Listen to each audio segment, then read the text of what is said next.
Ortodoxia e heresia. Vamos falar de algumas heresias que atacaram a igreja. Porque nós falamos do ataque do Império Romano físico, nós falamos do ataque intelectual que veio dos judeus e dos pagãos, e agora nós vamos falar de ataques que vieram de dentro da própria igreja, que são as heresias. As heresias nascem na igreja, dentro da igreja. Vamos começar falando do gnosticismo. Antes de entrar no gnosticismo, eu só queria chamar a atenção para essa palavra ortodoxia. A reação e o estabelecimento do que é realmente o cristianismo, do que é a fé cristã, passou a ser chamado de ortodoxia. Toda vez que a igreja estabelecia, não, a verdade é essa aqui, isso é ortodoxia. Há acordo de que isso aqui é a verdade. Então isso é ortodoxia. Tudo que não se encaixar com isso é heresia. Então essa linha teve que ser feita porque começou a ficar extremamente complicada a situação. Nós temos que tentar nos colocar naquela época, nós temos que tentar entrar um pouquinho naquele período, naqueles primeiros 500 anos da história. É totalmente diferente. Você não tem a Bíblia, você tem só o Velho Testamento. O que nós devemos crer a respeito de Cristo? O que nós devemos crer a respeito da Trindade? Tudo é complicado, tudo é complicado. Dependia-se demais de guias que soubessem interpretar, que soubessem chegar à verdade. Era uma situação difícil. E alguém disse que o século II e o século III foram uma época de confusão produtiva, essa expressão, confusão produtiva para a igreja. Porque essas heresias, gente, nós vamos ver isso, essas heresias acabaram fazendo com que a igreja se posicionasse em relação a uma série de coisas. A heresia instigou a igreja a fixar a ortodoxia. Porque a igreja estava tranquila, vinha vivendo e tal, e daqui a pouco começa a aparecer um ensino esquisito, depois mais um outro ensino esquisito, e agora? Quem é que está certo? Será que o Marson está certo? Será que o Montano está certo?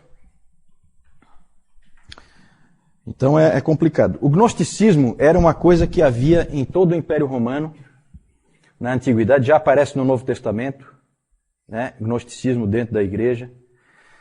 E sempre foi um problema. Ele era terrível de lidar. Aurênio disse que o gnosticismo é como a hidra mitológica. O que é a hidra? Quem é que sabe o que é a hidra? Como é que era a hidra? A hidra era um ser mitológico, né? Uma serpente com um monte de cabeças. Se você cortasse uma cabeça, o que acontecia? Crescia mais um monte de outras, né? E assim ela ia aumentando. E o Aurênio disse que era assim o gnosticismo. Você vai e ataca ele por um lado, ele sai pelo outro. Porque ele é uma mistura de tudo que é religião, uma confusão danada. E havia um tipo de gnosticismo que era um gnosticismo cristão, ou seja, envolvia Cristo. Existia gnosticismo que não era cristão, mas existia gnosticismo que era cristão. É claro que o gnosticismo, ele sempre é docético. O que é esse palavrão aí, docético? Docetismo é uma doutrina que diz que Jesus Cristo não era um homem. Ele parecia um homem, mas ele não era. E os gnósticos criam realmente que Jesus era um tipo de espírito iluminado, alguma coisa assim, mais ou menos como os espíritas creem hoje, né? O espiritismo eu acho que tem bastante de gnosticismo.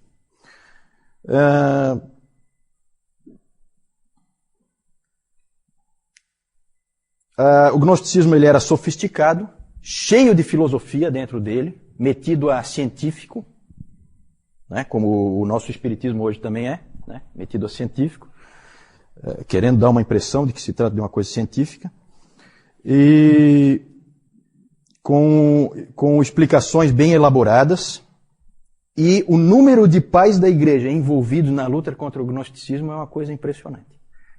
O que teve que quase que se fazer um exército de homens para atacar o gnosticismo e conseguir eliminá-lo da igreja. E nós temos que ser gratos, sabe, a esse tipo de soldados que lutaram no passado, porque esse tipo de heresia podia ter destruído a fé cristã.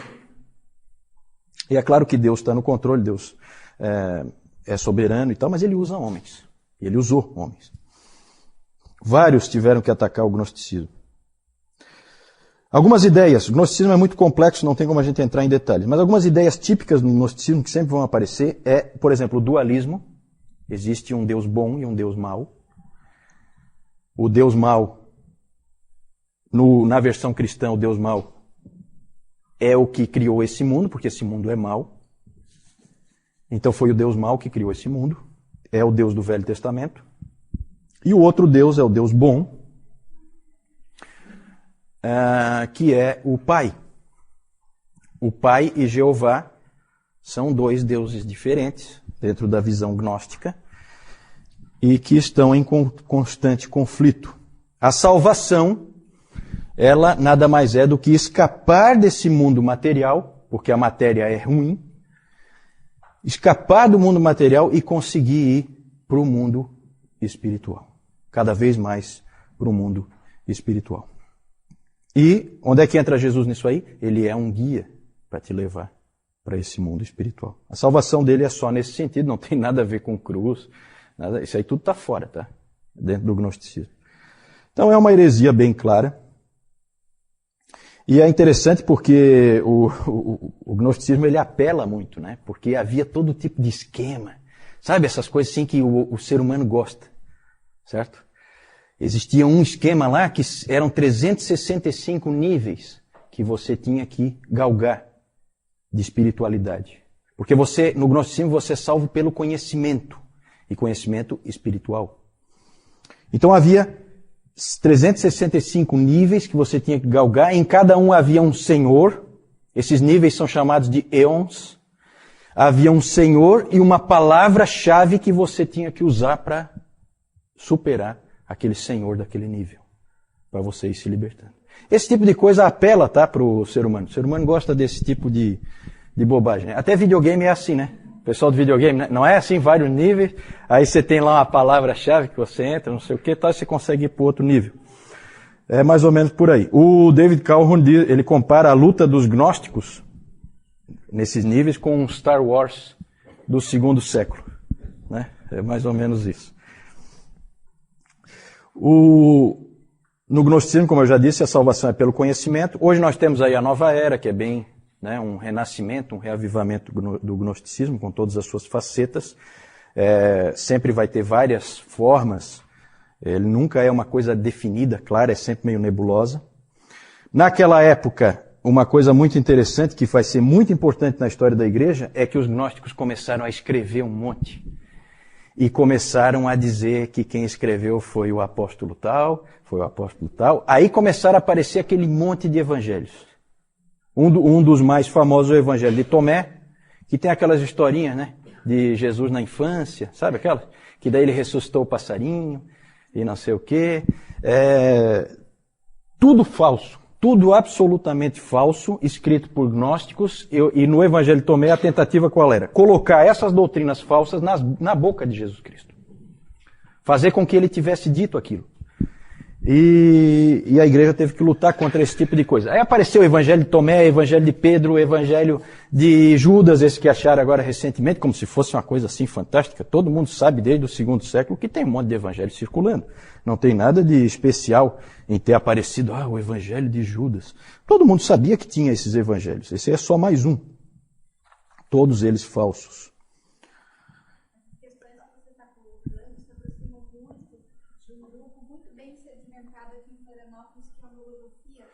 Ah, sim, sim. Na verdade, esse tipo de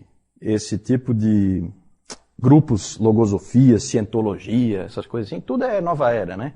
Então tudo vai nesse lado do gnosticismo, do conhecimento de si mesmo, conhecimento dos níveis espirituais e tal. Tem vários gostos aí, né? Você tem vários sabores desse tipo de coisa. O gnosticismo não morreu, mas felizmente ele se separou da igreja. Graças a esse trabalho desses homens do passado que trabalharam foram muito aguerridos e fizeram um trabalho muito bom. Vamos passar para o próximo rapidamente, o marcionismo. Márcio? Estou trazendo mais um. E esse é bom, hein? Esse aí é dos bons. Alguém já disse que esse Marcion foi o maior inimigo...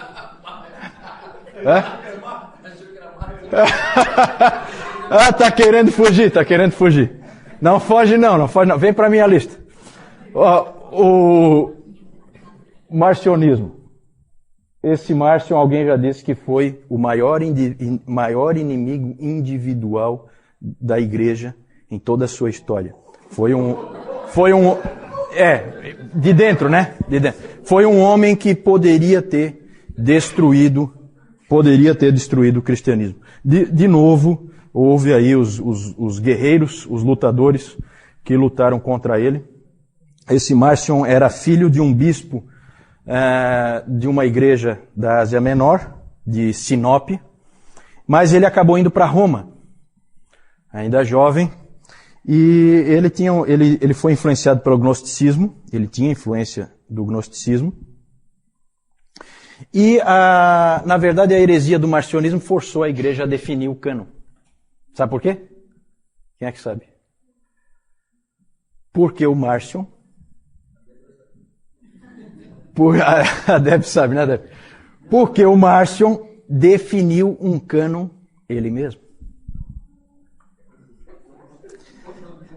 Certo? O herói de Márcio, ali o Márcio, na verdade, o pensamento dele é uma mistura de cristianismo com gnosticismo, com docetismo, tudo misturado. O herói de Márcio era Paulo.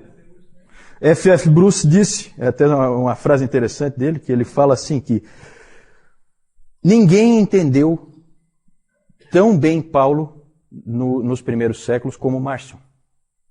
E ele entendeu completamente errado.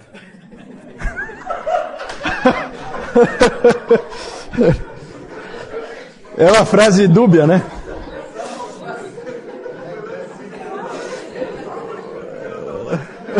Aí derruba. Não fui eu, foi o F.F. Bruce. O Márcio achava que o Deus do Velho Testamento criou este mundo, no estilo dos gnósticos, né? E o Deus do Velho Testamento criou esse mundo com insetos e com feras e com sexo, coisas que o Márcio não gostava. Tudo que era do corpo, para Márcio, a matéria era do mal, e o corpo era a coisa mais odiosa já criada, né? O corpo humano. O Tertuliano, inclusive, fez uma chacota do Márcio. Ele fez uma chacota. Ele chegou e escreveu assim: Ó Márcio, de que maneira tu vieste a existir?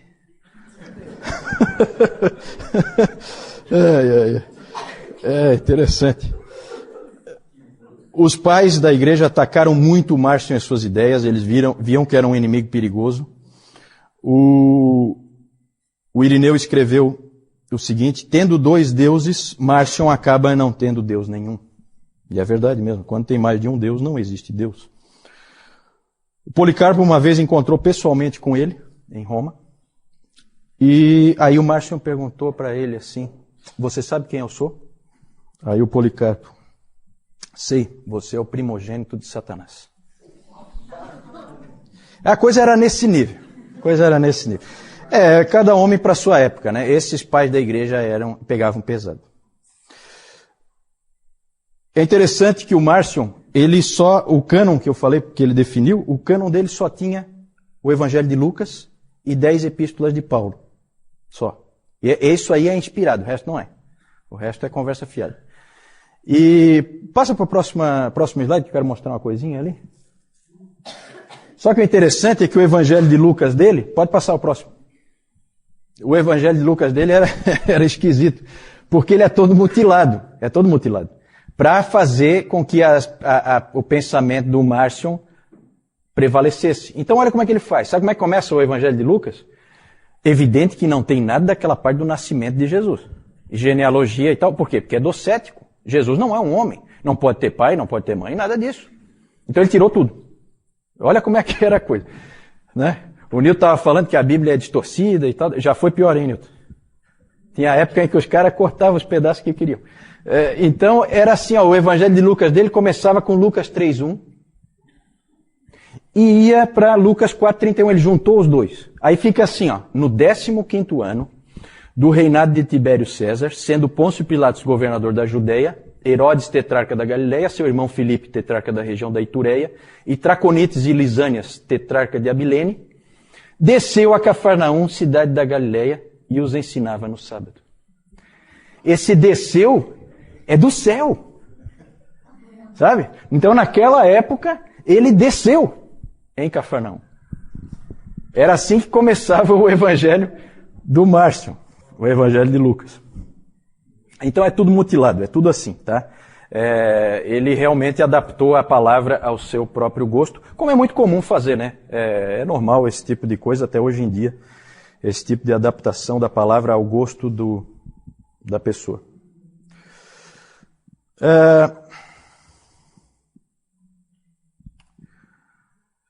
Podemos voltar ali? Volta mais um pouquinho? Isso, deixa só esse aí. Vamos falar do montanismo. O montanismo, os outros dois fica bem claro que eram heresias, não tinha muita dificuldade de definir como heresia. O montanismo é mais sutil, mais difícil de identificar. Foi considerado heresia, por fim, mas ele foi mais difícil assim de refutar. Ele é diferente dos outros dois. Montano era um bispo da região da Frígia. Ele, na metade do segundo século, na verdade é assim, ó, o Montano, o ensino dele era de uma ênfase no Espírito Santo. E em dons miraculosos do Espírito Santo. Porque o que aconteceu na metade do segundo século? Metade do segundo século, vocês aqui? Quando é mais ou menos? Metade do segundo século? 150. Lá mais ou menos ali pelo ano 150. Muito bom. E o que começou a acontecer?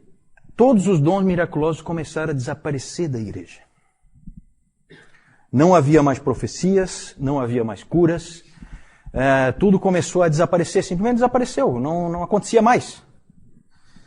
E diante dessa circunstância, você pode ter duas abordagens. A que a maioria seguiu, de que Deus descontinuou isso. Simplesmente não interessava mais fazer. Então Deus parou esse tipo de ação. Essa era a posição da maioria. Mas os montanistas não aceitaram isso. Eles alegaram que esses dons miraculosos tinham desaparecido por causa da apostasia da igreja, o mundanismo da igreja. A igreja não era suficientemente séria. Então eles disseram que não é verdade que tinha cessado tudo isso. Eles diziam que continuava, na verdade, toda a obra do Espírito e que Deus ainda falava. O Montano disse que Deus falava através de homens como falou através de Paulo. Da mesma forma. Especialmente através de um homem. Adivinha quem? Ele mesmo. Montano. Né? Então ele dizia que Deus continuava falando através dele e de algumas pessoas que eram do grupo dele, no caso duas mulheres, duas profetisas, Prisca e Maximila. Essas duas ele dizia também que recebiam revelações diretas da parte de Deus. Há inclusive registros de que uma vez Montano disse: "Eu sou o Deus onipotente habitando em um homem." Humilde. Não tem nenhum Montano aí não, né? Não. Humilde tem, né? Então tá bom. Essa então era uma ênfase muito forte nos dons do Espírito, no Espírito Santo. Ele dizia inclusive que tinha terminado a era do Filho e que estávamos entrando numa nova era, a era do Espírito. E eles também tinham uma ênfase muito forte no fim dos tempos, na vinda iminente de Cristo. Outra ênfase deles era uma disciplina extremamente rígida. Eles eram extremamente ascéticos. Uma vida assim de privações eles seguiam. E se alguém pecasse no meio deles, nas igrejas montanistas, se alguém pecasse era excluído imediatamente e sem volta. Certo? Então eles tinham assim essa cultura da perfeição. O que deixa todos os estudiosos estupefatos até hoje é o fato de um homem inteligente, extremamente capaz como Tertuliano, ter se encantado por essa heresia aí. É uma coisa que não se entendeu até hoje, né? Então, nos pais da igreja tem alguns assim que não viraram santos. Né? Não viraram santos na igreja romana, nem na igreja ortodoxa. Um deles é o Tertuliano, o outro é o Orígenes. O Tertuliano é considerado pai da igreja, mas ele deu essa... Então, não se sabe direito por que ele... Até hoje não se sabe direito por que ele pendeu para isso. Não se sabe se exagera o que os montanistas realmente eram, ou se ele pegou uma forma modificada, ou alguma coisa assim. Mas ele deve ter se encantado muito por essa parte da disciplina e tal, porque ele era um indivíduo extremamente rígido. Para armar-se contra essas coisas, pode passar aí. Qual era o desafio da ortodoxia, então? Da igreja que ficava firme na verdade. O que ela tinha que fazer diante dessas heresias? Ela tinha que estabelecer com clareza a fé e, ao mesmo tempo, tomando cuidado de manter o mistério, porque também tinha que tomar cuidado para não falar demais, para não dizer coisas que desonrassem a Deus, porque também Deus está no céu e nós estamos aqui na terra, e deve-se ter cuidado na hora de definir as coisas. Eles tinham essa preocupação. E a igreja, então, respondeu de 3 formas diferentes a essas heresias. Criando um cânon, estabelecendo um credo e instituindo a figura dos bispos. Certo? Tudo tem uma explicação histórica. Podemos passar? Pode passar essa? João? Eu acho que é só uma. Aqui nós temos alguns símbolos gnósticos aqui. Nós não sabemos o que é que eles representam, né? O que é que significam esses aqui, mas era o que era usado naquela época, tá? E aqui nós temos um retrato falado... o Marcion aqui, né? Uma versão mais brusca do Marcion.